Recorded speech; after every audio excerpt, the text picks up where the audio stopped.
Assalamu alaikum everyone. My name is Adnan Qureshi and I'm student at Rehan School as a teacher training boot camp. And as you know, ہم آپ کا اکثر ہماری جو socially اور professionally personalities ہیں ان سے گائے بگائے ایک انٹرویو کنڈکٹ کرتے ہیں جن سے ہم ان کے جو زندگی کے معاملات ہوتے ہیں کہ وہ کون کون سی مشکلوں سے کون کون سے سفر کرتے ہوئے اپنے زندگی کے آج اس حصے میں پہنچے ہیں تو اس کو ہم جانتے ہیں. تو آج میرے ساتھ جو آنریبل گیسٹ ہیں ان کا نام ہے دانش اور وہ ایک ٹرینڈ کوچ ہیں, کوڈنگ کوچ ہیں جنہوں نے آئی ٹی کی ایجوکیشن آسٹریلیا سے لی ہوئی ہے اور 5 ایئر پلس کا ایکسپیرینس ہے ان کا ماشاء اللہ, اور بہت ساری ڈیٹیلز ہیں ہم ان سے جانیں گے. چلے آئیے ہم ویلکم کرتے ہیں. دانش بھائی آپ کو welcome to pod Thank, cast with Adnan Qureshi. thank you, sir, so much, Adnan sahab. Assalamu alaikum, everyone, and وعلیکم السلام عدنان صاحب. سو میں بہت بہت شکر گزار ہوں کہ آپ نے مجھے موقع دیا اپنی جرنی کے بارے میں بتانے کے لیے, اور ساتھ میں ریحان اسکول کا بھی اور سر ریحان اللہ والا کا بھی, جن کو میں نے ڈسکس کیا تھا اپنے بارے میں, تو انہوں نے مجھے بہت اچھا چانس دیا ہے. تو انشاءاللہ میں آپ لوگوں کو اپنی جرنی کے بارے میں یہاں پہ بتاؤں گا. ہم آپ کو ویلکم کرتے ہیں دانش بھائی دل کی گہرائیوں سے, اور ہمیں بہت شوق ہوگا کہ آپ اپنی جو لائف سٹارٹ ہوئی تھی وہاں سے سٹارٹ کریں, ایک چائلڈ ہوڈ سے لے کے اور اب تک کا جو بچہ دانش بڑا ہو چکا ہوا ہے. ہم اس کو جاننا چاہ رہے ہیں کہ فیوچر پاسٹ کیا تھا, فیوچر پریزنٹ کیا ہے اور فیوچر کے گولز کیا ہیں. تو میں آپ سے چاہوں گا آپ اپنے سفر کے بارے میں بتائیں کہ آپ نے کیسے اپنی زندگی کا آغاز کیا. اس کا 1-2-3 منٹ کا انٹرو دیجیے, پھر اس کے بعد فردر آپ سے کوشچن کرتے ہیں آپ کی فیلڈ سے ریلیٹڈ. سر, مائی سیلف, جو کہ آپ محمد دانش میں نام ہے, اور میں ایکچولی کراچی سے بلانگ کرتا ہوں. تو یہیں پہ کراچی سے ہی ہم نے اسٹارٹ لیا اپنی لائف کا جرنی کا. اسکول لائف ہماری اسٹارٹ ہوئی, اس کے بعد ہم میٹرک کلیئر کرنے کے بعد پھر ہم پری انجینئرنگ سے میں نے اسٹڈی حاصل کری. پھر اس کے بعد میں یونیورسٹی میں انرولڈ ہوا, اور وہاں پہ میں نے تقریباً اپنا ماسٹرز کمپلیٹ کیا ان اپلائیڈ فزکس اور ان الیکٹرانکس. تو بہت اچھا سفر رہا, اسٹڈی ٹائم بہت اچھا رہا. اس کے بعد جیسے جیسے مواقع ملتے گئے اس کو اویل کرتے رہے, اور اسٹڈی میں بھی بہت انجوائے کیا اسٹڈی ٹائم کو, اور ساتھ میں اپنی اسکلز کو بھی ڈیولپ کرتا رہا. ایکچولی ان چائلڈ ہوڈ سے مراد, میں جب 8ویں سے تھا, 7ویں 8ویں سے ہی مجھے بہت کمپیوٹر سے بہت لگاؤ تھا. کمپیوٹر میں کافی انٹرسٹ تھا. تو ساتھ میں فزکس ہماری اور جو دوسری پری انجینئرنگ کی فیلڈ تھی اس کے اندر تو ہم کتابی تعلیم حاصل کر رہے ہوتے تھے, لیکن ساتھ ساتھ ہم اس کو مزید, میں گھر میں والد صاحب سے انسسٹ کیا, ان سے میں نے انسسٹ کر کے ان کو اس وقت جب میں میٹرک کا ایگزام ختم کر کے رزلٹ آیا تھا اس کے بعد ہی میں نے ان کو انسسٹ کیا, اور میں نے کمپیوٹر کے لیے ان سے گزارش کری. تو پھر وہ ایک کمپیوٹر مجھے مل گیا گھر میں, پرانا ونڈوز 7 ونڈوز ایکس پی, سوری ونڈوز ایکس پی. دانش بھائی میں یہاں رکوں گا آپ کو. میں چاہوں گا کہ دیکھنے والے پہلے تو آپ کو ایز اے پرسن آپ کا چائلڈ ہوڈ کیسا تھا وہ جانیں. بچپن کی ذرا ہابیز کے بارے میں بتائیں, کیا کیا ہابیز تھیں آپ کی, کیا کون سے اسپورٹس پسند تھے, کون سی ایکٹیویٹیز آپ کرتے تھے, اور پھر ہم جو لوگ ہوتے ہیں اسپیشلی ایشین کھانے پینے کے بہت شوقین ہوتے ہیں, پہلے اس کے بارے میں بتائیں ہمیں. سر, بچپن سے ہی کھانے پینے کا, تو کراچی میں رہتے ہیں تو کھانے پینے کا شوق تو ہے ہی. نہیں اور اسپیسیفک ڈش. اسپیسیفک ڈش میری کڑھائی ہے, چکن کڑھائی. اچھا گڈ. جی, اور اس کے علاوہ بہت سی ہیں ڈشز, بیربیکیو ہو گیا اور بریانی ہو گئی, لیکن اسپیسیفک میں وائٹ چکن کڑھائی کو زیادہ پریفر کرتا ہوں. اس کے ساتھ اور ساتھ اسپورٹس کون سے تھے؟ اسپورٹس ایز یوزل بچپن سے کھیلتے ہوئے آ رہے تھے. کرکٹ تو پیشنیٹ کرکٹ کے لیے ہی تھے, پیشن ہمارا کرکٹ میں ہی ہے ابھی تک.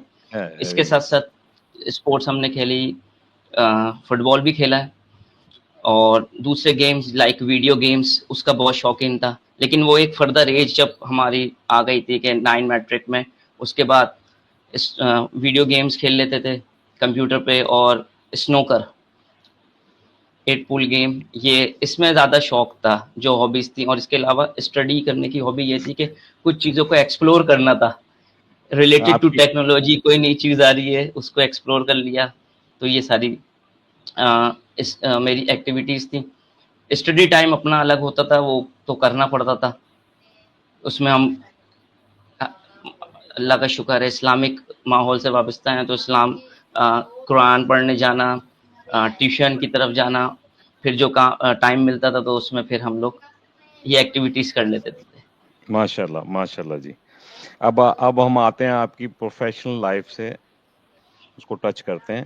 تو آپ بتانا پسند کریں گے کہ آپ نے جو یہ سفر سٹارٹ کیا کوڈنگ سے ریلیٹڈ, جو آپ کی اسپیشلٹیز ہیں, اس کو ایک ہوتا نا, ایک انسان کا کوئی کسی سے انسپائر ہوتا ہے, کسی پرسن سے, وہ کون سی پرسنالٹی تھی اور آپ نے یہی فیلڈ کیوں چنی؟ سر جیسے کہ میں نے بتایا, فیلڈ ایکچولی پہلے تو میں ماسٹرز کر لیا, اس کے بعد میری لائن تھی, پیشن تھا میں ٹیچنگ میں. تو سب سے پہلے میں نے آغاز جو اپنی پروفیشنل لائف میں کیا وہ میں ایز اے ٹیچر ہی کرا. جب میں نے 9 میٹرک کے بعد جب انٹر میں آیا فرسٹ ایئر, تو ہوم ٹیوشنس اسٹارٹ کر دیں. تو ہوم ٹیوشنس کے بعد سلولی جب میں نے انٹر کو اپنا کمپلیٹ کیا انٹرمیڈیٹ لیول, تو اس کے بعد پھر میں نے اس جو گیپ آتا ہے ہمارا تھوڑا بہت, اس کے اندر اسکولز جوائن کر لیے. تو میں نے وہاں پہ اسکولس میں ٹیچنگ کری as computer and physics 2 subjects only. So اب کمپیوٹر میں انٹرسٹ تھا, 9th میٹرک میں بھی کمپیوٹر پڑھی تھی, کمپیوٹر سائنس ہی لیا تھا. تو وہاں سے جو ہمارا جو میرا انٹرسٹ ڈیولپ ہوا, تو وہ پھر کنٹینیوسلی بڑھتا گیا. تو پھر وہ پڑھانے میں آئے, تو پھر 9 میٹرک کے اسٹوڈنٹس کو, یا جو اس سے 8 کلاس کے اسٹوڈنٹس کو ہم نے, یا اس سے سب کو آئی ٹی کی طرف کمپیوٹر پڑھایا. نہیں, اور آئی ٹی ساتھ میں آپ کی بات صحیح ہے, میں آپ کو سوری یہاں جی پہ انٹرپٹ کر رہا ہوں. میرا سمجھنے کا پوچھنے کا سوال اور سمجھنے کی بات یہ تھی, کمپیوٹر تو ایک بہت بڑی واسٹ فیلڈ ہے نا, آپ نے جی اسپیسیفک کوڈنگ کی طرف گئے, کوڈنگ کے لیے جانے کے لیے کوئی انسپائریشن ہوتی ہے نا, جی کوئی جی میں آپ اسی کا طرف آ رہا ہوں. انسپائریشن وہ بتائیے پلیز. سب کوڈنگ کی انسپائریشن یہ تھی کہ سب سے پہلے جب میں نے یہ سفر اسٹارٹ کیا, تو میں اس وقت ملیشیا میں تھا. میں نے اپنا career professionally e commerce executive کے طور پہ وہاں پہ اسٹارٹ کیا تھا 2015. تو وہاں پہ جب میں وہ ای کامرس سیکھ رہا تھا, تو وہیں پر مجھے ایک اپرچونیٹی گیٹ ہوئی کہ وہاں پر ملیشیا میں ہی آسٹریلیا کی طرف سے ایک ٹیم آئی, اور انہوں نے میرا انٹرویو کنڈکٹ کیا, اور انہوں نے مجھے ایک اپرچونیٹی دی کہ اگر آپ کو اسکلز ہیں آپ کی, آپ نے سیکھا ہوا ہے C++ اور جاوا اسکرپٹ, تو کیوں نہیں آپ اس طرف آتے, کیونکہ آپ کا بیک گراؤنڈ بھی ٹیچنگ سے ہے. تو میں نے کہا ٹھیک. تو پھر وہاں سے مجھے ایک اپرچونیٹی ملی, میں نے ان کی ٹریننگ لی, انہوں نے مجھے ٹرین کیا. اس کے بعد پھر انہوں نے مجھے وہیں پر ملیشیا میں ان کی اپنی ایک انہوں نے فرینچائز لانچ کری, تو وہاں پر مجھے ایز اے انسٹرکٹر ہائر کیا. آفٹر دیٹ اوکے میں اوکے نے اوکے, ان یعنی کو کہ آپ کا جو یہ سفر شروع ہوا ماسٹرز کے بعد ملیشیا میں, اور ایکسیڈنٹلی شروع ہوا, یعنی کہ آپ نے ان کو انٹرویو دیا, اور انہوں نے آپ کو ایکسپلور کرتے کرتے یہ جانا کہ آپ کے پاس تو یہ لینگویجز بھی ہیں سیکھی ہوئی, آپ یہ بھی ہیں, یعنی کہ جاوا اور یہ باقی جتنی بھی لینگویجز جو پروگرام ڈیولپنگ کے لیے ہوتی ہیں, وہ تو آلریڈی ماشاءاللہ آپ کے پاس اسکلز تھیں. تو انہوں نے اس کو دیکھتے ہوئے آپ کو کوڈنگ کی طرف اٹریکٹ کروا دیا, اور آپ کو جی کہا کہ آپ یہ سیکھیں. جی چلیں, تو بہت اچھا ہو گیا. ابھی جب آپ کا جو پڑھانے والا ایکسپیرینس ہے, میں اس میں جاننا چاہوں گا کہ آپ نے لکھا ہوا ابھی ہے 6 to 17 اپنے انٹروڈکشن میں جو آپ نے مجھے بھیجا تھا, تو یہ 6 to 17 کے بچوں میں ایک ہر بچے کی ایک طبیعت اپنی اپنی ہوتی ہے. تو آپ کے کون سا ایسا دلچسپ پہلو ہے جو سکھانے میں آپ کو بہت مزہ آتا ہے کہ اس ایج کے بچے بہت ایزیلی سیکھ جاتے ہیں؟ ذرا وہ بتائیں گے آپ؟ دیکھیں انیشلی 6 ایئرز اور 7 ایئرس کے جو اسٹوڈنٹس ہوتے ہیں وہ زیادہ تر ویژول افیکٹس کو دیکھ کر بہت زیادہ اٹریکٹ ہوتے ہیں. تو وہاں پر ہم جو کوڈنگ پڑھا رہے ہوتے تھے وہ زیادہ تر ایسے ٹولز یوز کر رہے ہوتے تھے, ایسی اپلیکیشنز لائک اسکریچ. تو اس میں یہ ہوتا ہے کہ وہ ہم پڑھا تو ان کو کوڈنگ رہے ہیں, کوڈنگ کی ٹرمز بتا رہے ہوتے ہیں پہلے, لیکن جب وہ اس کو یوز ایکسپلور کرتے ہیں تو اس کے اندر کچھ اینیمیشنز ہوتی ہیں, اس میں کچھ گیم ڈیزائننگ ہوتی ہے اور کچھ ساؤنڈ افیکٹس ہوتے ہیں, اور ساتھ ساتھ اس میں کریکٹرز ایسے ہوتے ہیں جو کارٹون کریکٹرز ہوتے ہیں. تو وہ جو ایج ہوتی ہے 6 to 9 ایئرس, اس میں تو وہ بہت زیادہ اٹریکٹ ہوتے ہیں اور وہ پھر اس کو فن ایلیمنٹ سمجھتے ہوئے اس کو سیکھنا اسٹارٹ کر دیتے ہیں. تو وہاں پر وہ پہلو مجھے بہت اچھا لگا کہ ایک تو یار چلیں ینگ جنریشن کو پیشن تو تھا ٹیچنگ کا, تو ان کو پڑھانا اسٹارٹ کر دیا, اور اس سے پھر مجھے بھی بہت سی اسکلس سیکھنے کو ملی. تو اس طرح سے ہوا, اور اسٹوڈنٹس کے اندر جو ایج گروپ ہے وہ ہم ڈیسائیڈ کرتے تھے کہ کس ایج گروپ کو پہلے کیا پڑھانا ہوتا ہے, تو اس حساب سے پھر ہم چلتے تھے. تو اسی سے ریلیٹڈ میرا اگلا سوال بھی لے لیجئے ساتھ ہی, کہ کوڈنگ سکھاتے وقت کون سا چیلنج آپ کو فیس کرنا پڑا اسی ایج میں بچوں کو؟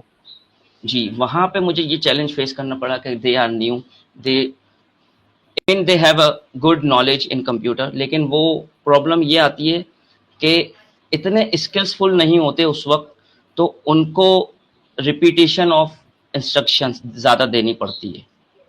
مقصد ایک چیز ان کو بتائی, پھر دوسری دفعہ سافٹلی ان کو بتائی, تیسری دفعہ, تو وہاں پہ چیلنج یہ ہوتا ہے کہ انسان کو اپنے آپ کو کام رہنا پڑتا ہے, کول رہنا پڑتا ہے, اور آپ اس کو بتاتے جائیں بچوں کو سافٹلی, اور ان کے دماغ میں وہ چیز بٹھاتے رہیں اور وہ ایڈجسٹ ہوتی رہتی ہے اس طرح. تو فرسٹ ٹائم جب وہ آتے ہیں انیشلی فرسٹ 2 کلاسز میں, تو وہ بالکل بلر ہوتے ہیں کہ کس طرح کرنا ہے. کچھ اسٹوڈنٹس ایسے بھی آتے ہیں جو فاسٹ پیسر ہوتے ہیں, وہ بہت اچھے طریقے سے جلدی سے اس کو کنڈکٹ کر لیتے ہیں, لیکن کچھ اسٹوڈنٹس ایوریج ہوتے ہیں, تو وہ جو ہوتے ہیں ان کو تھوڑا سا ٹائم دینا پڑتا ہے. یہ چیلنجز ہمارے چھوٹے بچوں کو پڑھانے کی ایج میں آتے ہیں. Okay, thank you very much. اب مجھے یہ ایک آپ کا اور جو آپ نے ہائی لائٹ کر کے بھیجا ہوا تھا کہ انٹروڈکشن میں, کہ آپ 3D ڈیزائن اینڈ پرنٹنگ اس کے سکھانے میں آپ نے کون کون سی تدریسی تکنیکیں استعمال کی, کون سے ٹول استعمال کیے؟ اس میں نے 2 ٹولز استعمال کیے, تھنکر کیٹ ایک ٹول ہے ہمارا آن لائن سافٹ ویئر, وہ, اور ایک بلینڈر. ان 2 سے اسپیشلی تھنکر کیٹ سے ہم نے 3D ڈیزائننگ کا اسٹارٹ ہم تھنکر کیٹ سے ہی لیتے ہیں, وہ سکھاتے ہیں. اس کے ساتھ ساتھ ان کو 3D پرنٹر ہمارے پاس موجود ہوتا تھا, تو اس کو how to use 3D printer, کہ اس میں کون کون سے ایلیمنٹس یوز ہوتے ہیں, کون سا مٹیریل یوز ہوتا ہے, کتنی ہیٹ اندر ریکوائرڈ ہوتی ہے, اور کس طرح سے وہ پرنٹ کرتا ہے, اس کے پرنٹنگ کا جو سٹیپس ہوتا ہے وہ کیا ہوتا ہے, لیئر بائی لیئر پرنٹ کرتا ہے. تو یہ ساری چیزیں ہم ان کو باقاعدہ پریکٹیکلی دکھاتے تھے آفٹر دا ڈیزائننگ. جب وہ ڈیزائن میں اچھے ہو جاتے تھے تو پھر ان کو تھوڑی بہت کلاسز اس کی دی جاتی تھی. بہترین ہو گیا جی. اے آئی پڑھانے کا تجربہ کیسا رہا آپ کا؟ سر اے آئی پڑھنے کا تجربہ کا بہت, جب A I after the Covid actually start کیا اے آئی کو, اس سے پہلے ہم اے آئی کی طرف نہیں تھے. آفٹر کووڈ جب میں نے اے آئی کو اسٹارٹ کیا آن لائن, تو بہت زبردست تجربہ, خود بھی سیکھا پہلے, اس کے بعد لوگوں کو بھی, بچوں کو بھی اسٹارٹ کر دیا. اس کے اندر بیسک اے آئی لیسنس میں اسٹارٹنگ میں اپنی کلاس میں دیتا ہوں. شروع میں شارٹ لیسنز ہوتے ہیں, اس شارٹ لیسنس کے بعد پھر ہم ان کو جو ان کا ایکچوئل ایکٹیویٹی ہوتی ہے, جو ایکچوئل اچیومنٹ ہوتی ہے, لائک آپ کہہ سکتے ہیں لیٹ سپوز ایک اسٹوڈنٹ پائتھن پڑھ رہا ہے. اب پائتھن اس کا کورس ہے, لیکن اس کو شروع میں اے آئی کی نالج دینا ایوری کلاس, ان ایچ کلاس, ایوری ویک, وہ بہت ضروری ہے. تو وہ ہم دیتے ہیں تاکہ اس سے یہ ہوتا ہے کہ یہ پتہ چلتا ہے کہ اسٹوڈنٹ جب آگے جائے گا پڑھتے ہوئے تو اس کو اے آئی کا پتہ ہوگا کہ اے آئی سے ہم کیا کیا یوز کر سکتے ہیں, how to use generative A I, how to use generative A I tools. اور یہ ایک حصہ, اور ایک حصہ یہ ہوتا ہے how to train machines, machine learning. تو اس میں ٹیوٹوریلز ہیں, اس کے تھرو اس کو پڑھاتے ہیں. بہترین ہو گیا. اب آپ کا ایک اور سکلز جو آپ مجھے پتا ہے, میں اپنے ناظرین کو اس کے حوالے سے آپ کے ہی وساطت سے بتانا چاہوں کہ آپ مجھے سمجھائیں. ماشاءاللہ digital marketing, SMM, paid ad, e commerce management, web design, یہ بھی ماشاءاللہ آپ کی سکلز میں ہے. تو اس کے حوالے سے ذرا مجھے بتائیں کہ ڈیجیٹل مارکیٹر نوجوانوں کو کس طرح متاثر کر سکتے ہیں, SMM, کامرس, ویب ڈیزائننگ کے لیے مستقبل میں کے لیے کیسے تیار کریں گے نئے جوانز کو, نئے بچوں کو, نئی جنریشن کو. بالکل سر. اچھا, اس سے جو آپ کا کوشچن ہے اس سے پہلے تھوڑا سا میں ڈیفائن کرنا چاہوں گا کہ جو میری جرنی تھی, تو جب میں آفٹر کووڈ یہاں پر 2022 میں پاکستان ریٹرن ہوا, تو میرا آن لائن سفر تو کوڈنگ کا وہ وہاں سے چل رہا ہے, جو اس وقت بھی تھوڑا کنٹینیو ہے. تو لیکن جب میں یہاں آیا تو میں نے دیکھا کہ پاکستان میں ابھی ہم بہت پیچھے تھے ڈیجیٹل مارکیٹنگ میں 2021-22 میں. تو مجھے بھی تھوڑی سی, میرا بیک گراؤنڈ ای کامرس کا تھا, میں ایکچولی فل ٹائم وہاں پہ ای کامرس ویب سائٹ کو ہینڈل کر رہا تھا اور مارکیٹ پلیسز کو. تو میں نے سوچا کہ کیوں نہ اپنا جو ایکسپیرینس ہے اس کو مزید پالش کرا جائے, اور پالش کرنے کے بعد اس اسکل کو بھی ایز اے پیشن, جیسا کہ میرا پروفیشنل ہے ٹیچنگ لائن میں اور ایجوکیٹر, ڈیجیٹل ایجوکیٹر, تو کیوں نہ یہ بھی پڑھائی جائے. تو اس وجہ سے میں نے پہلے خود وہ کورس کیا, سرٹیفکیشن لیا. آفٹر 2023 پھر میں اس کو ٹریننگ کی طرف آیا ہوں, جو میں 2024 سے کر رہا ہوں. تو اس کے اندر بہت زیادہ ضرورت ہے ہمیں اویئرنیس کی کہ ہم اپنی ینگ جنریشن کو اس طرف لے کر آئیں, کیونکہ یہ ریلیٹڈ ہے ڈیجیٹل اسکل جو ہماری اے آئی اور کوڈنگ ہے ان سے بھی کافی ریلیٹڈ ہے. تو اور سب سے بڑا مسئلہ ہماری جو نیشن ہے, جو ہمارے ینگسٹرز ہیں, ان کو ابھی اتنی اویئرنیس نہیں ہے, اے آئی کی اویئرنیس نہیں ہے, ڈیجیٹل مارکیٹنگ کی نہیں ہے. جب وہ سیکھ لیں گے, جب وہ کریں گے, تو وہ یہاں سے ہی بیٹھ کر اتنی آمدنی اتنا کما سکتے ہیں کہ ان کو باہر ایبراڈ جانے کی ضرورت نہیں پڑے گی. تو گھر بیٹھ کے آن لائن ارننگ وہ اتنی اچھی کر سکتے ہیں, اتنے اچھے کلائنٹ وہ گیٹ کر سکتے ہیں کہ وہ ضرورت نہیں ہے کہ وہ کسی کنٹری میں موو کریں اور پھر وہاں جا کے کام کریں. تو اور اس سے دوسرا بینیفٹ ہمارے ملک کو بھی ہوگا, جو ارننگ آتی ہے اس میں ہمارے ملک میں بھی بہت اس کا بینیفٹ ہوتا ہے آگے جا کے. جب ایک فری لانسر اچھا خاصا ارن کرنا شروع کر دیتا ہے, یا ایک فری لانسر جب ڈیجیٹل مارکیٹنگ ایجنسی کھول لیتا ہے, تو اس سے کیا ہوتا ہے کہ ہمارے ملک کو بہت زیادہ بینیفٹ ہوتا ہے. اور ساتھ ساتھ ہماری جاب جو آپ کہتے ہیں کہ روزگار, وہ زیادہ اس کے موقع زیادہ فراہم ہوتے ہیں. تو یہ فیلڈ ہے کہ اس میں آگے ابھی بہت زیادہ اسکوپ ہے, اور ٹرینڈ ہے اس کا پوری دنیا میں. اور یہی میں اپنے اسٹوڈنٹس کو بھی بتاتا ہوں اس چیزوں کے بارے میں, اسپیشلی ان کلاس لازمی ان کو موٹیویٹ کرتا ہوں کہ یہ اس فیلڈ کو اگر آپ چوز کر رہے ہیں تو پھر اس کو لے کر آگے چلیں اور کوئی ایک اسکلس پر ایکسپرٹیز لے لیں. ٹھیک ہو گیا. اب جو میں نے جو ڈیجیٹل مارکیٹنگ کے بارے میں سیکھا یا سمجھا اور آپ نے جو ایڈ کیا, تھینک یو ویری مچ. اس میں اب جو ہمارے دیکھنے والے ان کے ذہن میں ایک سوال آتا ہے, بلکہ بہت سارے لوگ لائک میں بھی کوشش کی ایز اے ورچوئل اسسٹنٹ لوگوں کے ساتھ اٹیچ ہونے کی, کہ اگر میرے پاس فائنینشیل کیپیسٹی نہیں, میں ایز اے سروسز لوگوں کو پرووائڈ کروں. اگر یہ سیکھ جاتے ہیں تو ایز اے ورچولی بھی, اگر اپنا کام نہیں کر رہے تو لوگوں کو اسسٹ کر سکتے ہیں, ان کے اسٹور چلا سکتے ہیں. تو اس میں ایک بہت اہم سوال آتا ہے, جو سب سے پہلے اگر کوئی اپنا یہاں سے اسٹور چلانا چاہ رہا ہے UK USA میں, تو اس کے پروسیس ہوتے ہیں, اور وہ میرے خیال میں پروسیس کافی مشکل ہیں جو لوگوں کی نظروں میں ہیں. اگر آپ اس کو ڈیفائن کر سکیں ہماری مینٹالٹی یعنی کہ پاکستانی مینٹالٹی کے مطابق, تو آپ کیا سمجھانا چاہیں گے, کیسے کرنا چاہیے؟ As a virtual assistant, right? جی, ایز اے ورچوئل اسسٹنٹ تو چلا گیا نا اس پہ پلیٹ فارمز پہ, کہ جی آپ سروسز کے لیے فائیور اپ ورک یوز کر لیں گے سروسز پرووائڈ کرنے کے لیے. جو خود یہاں سے بیٹھ کے بزنس کرنا چاہ رہا ہے, جیسے آپ بتا رہے تھے انہیں باہر جانے کی ضرورت نہیں ہے, وہ ای کامرس پہ کام کریں. تو ای کامرس کے ریلیٹڈ جس طرح آج کل بہت بوم ہے ٹک ٹاک شاپ کا, تو ٹک ٹاک شاپ پاکستانیوں کو تو ہے ہی نہیں الاؤ. اب اگر میں بالکل. یہاں بیٹھ کے ٹک ٹاک شاپ پہ کام کرنا چاہ رہا ہوں, تو مجھے یو ایس اے میں کام کرنا ہے, تو اس کے لیے کیا ریکوائرمنٹ ہوگی اور میں اس کو کیسے فلفل کروں گا؟ تو اس کے لیے کچھ ہمارے پاس ٹولز ہیں, کچھ ٹیکنیکس ہیں کہ ان کے تھرو ہم ایک اکاؤنٹ کریٹ کر سکتے ہیں جس کے اندر جو یو ایس بیس ہوتا ہے, اور یا تو پھر ہمارے کچھ ایسے ہمارے پاس یا تو کوئی مینٹر ہو یا کوئی ایسے فرینڈز ہوں جو ہمارے out side of the Pakistan ہوں, اسپیشلی ان یو ایس ہوں, تو ان کے تھرو ہم اکاؤنٹ کریٹ کروا سکتے ہیں. ان کے تھرو ہم نمبر لے سکتے ہیں, پرچیز کر سکتے ہیں, اور ساتھ تو اس کے تھرو ہم ٹک ٹاک شاپ کو اوپن کر سکتے ہیں.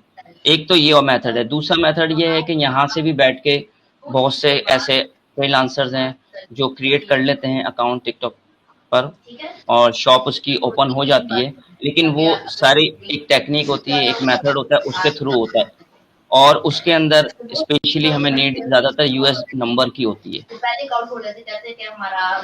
تو اوکے, یہ یعنی کہ اس کا جو میں نے انڈرسٹینڈ کیا ہے کہ آپ اگر کرنا چاہتے ہیں تو ڈفرینٹ فیسلیٹیٹرز اویلیبل ہیں جو کمپنیز کی شکل میں کام کر رہے ہیں. اگر میں یہاں بیٹھ کے یو ایس اے میں یو ایس اے کی سے ریکوائرڈ جو ڈیٹیلز ہیں وہ میں لینا چاہتا ہوں, اور اس کے حوالے سے اگر کوئی ریکوائرمنٹ ہے بینک کی اور آفس ایڈریس کی, اور یہ ساری چیزیں آن لائن اویلیبل مل جاتی ہیں, یہی یس, سمجھا ہے؟ جی جی جی بالکل. اوکے, پھر اس کے بعد اگلا پروسیس آتا ہے, وہ جو سٹاکس ہوتے ہیں وہ کیسے مینیج ہوتے ہیں؟ اگر میں نے یہاں سے سٹاک بھجوا دیا, وہ میں وہاں کہاں رکھوں گا؟ سو وہاں اسٹاک یہاں سے بھجوانے کے بعد وہاں پہ یہی ایک, جیسے کہ امیزون میں تو وہ ہمیں دے دیتے ہیں ویئر ہاؤس اپنا.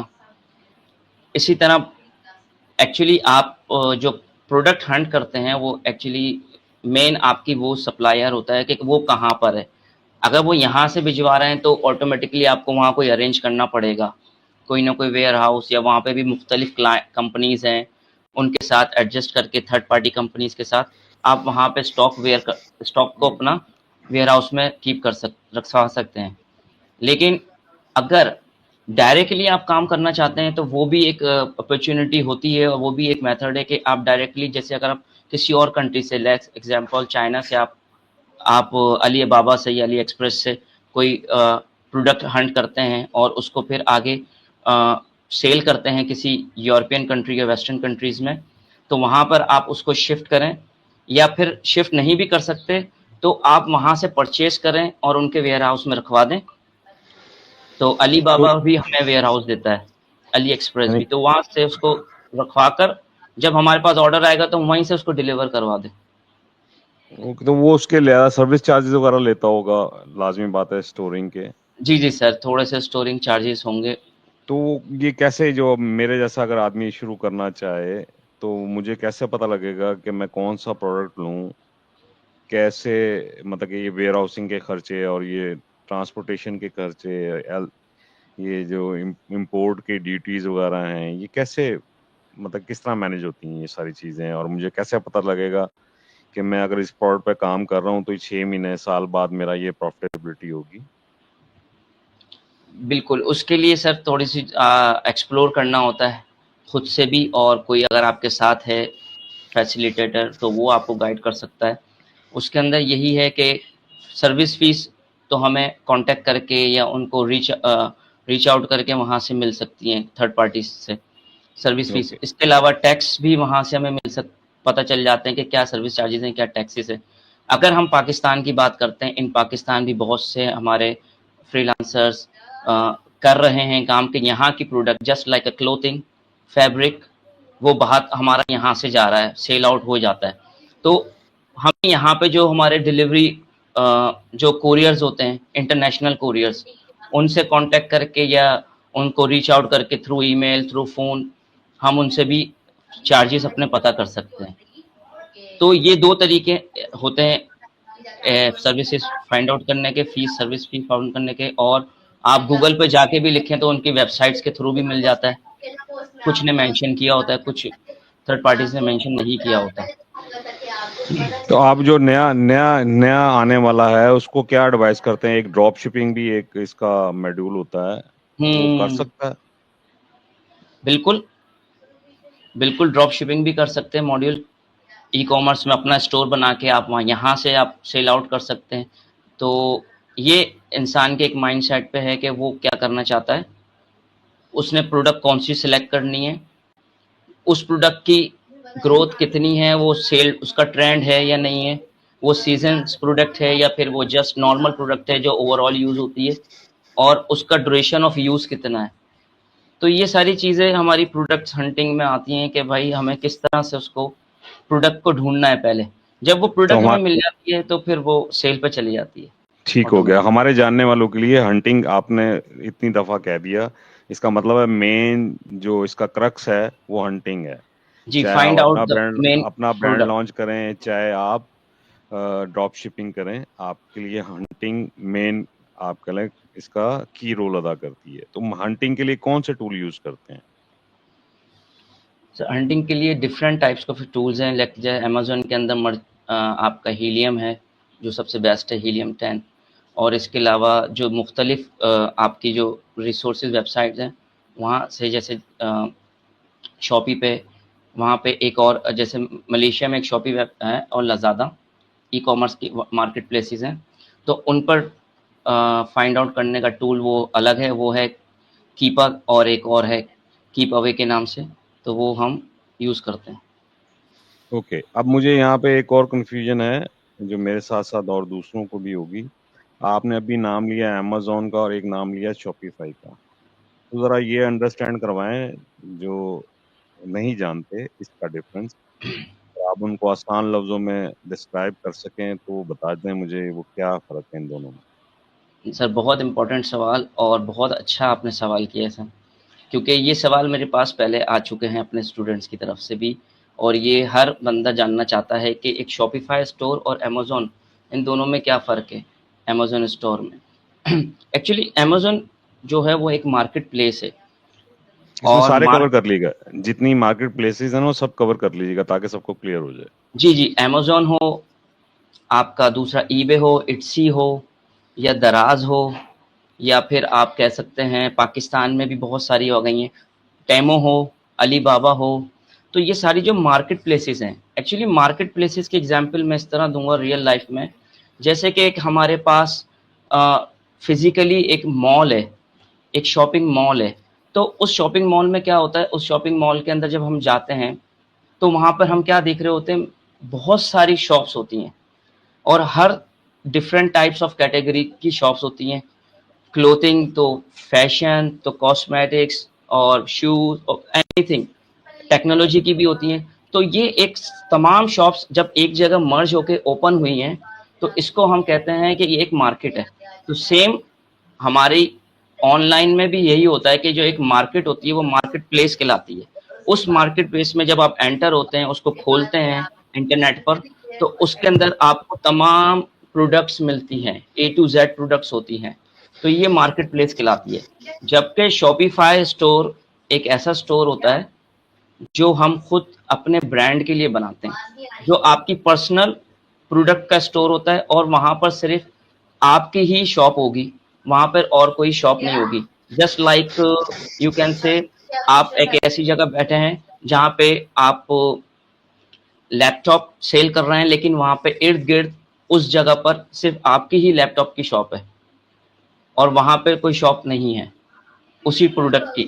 تو وہ ایک پرسنل آ جاتی ہے, پرسنل اسٹور ہے, اور پرسنل برانڈ پہ آپ ہے اس پہ اسٹور بنایا ہے, تو وہ شاپیفائی اسٹور کرتا ہے. اور لوگ شاپیفائی سے بناتے ہیں اسٹورس, اس کو بھی پروموٹ کرتے ہیں, وہ ایک آپ کی پرسنل آن لائن اسٹور ہوتا ہے. جبکہ مارکیٹ پلیس کے اندر ملٹیپل شاپس ہوتی ہیں, ملٹیپل اسٹورز ہوتے ہیں, اور سب میں ورائٹی مل جاتی ہے. یہ ہوتا ہے مارکیٹ پلیس. یہ ڈفرینس ہے شاپیفائی اسٹور اور مارکیٹ پلیسز کا. نہیں, میرے لیے کیا میرے لیے کون سا اچھا ہے as a business man? Shopify اچھا ہے کہ مارکیٹ پلیس اچھا ہے؟ اگر شاپیفائی اچھا ہے تو وہ کیوں ہے, مارکیٹ تو وہ کیوں ہے؟ As long term if you are a businessman and you want to grow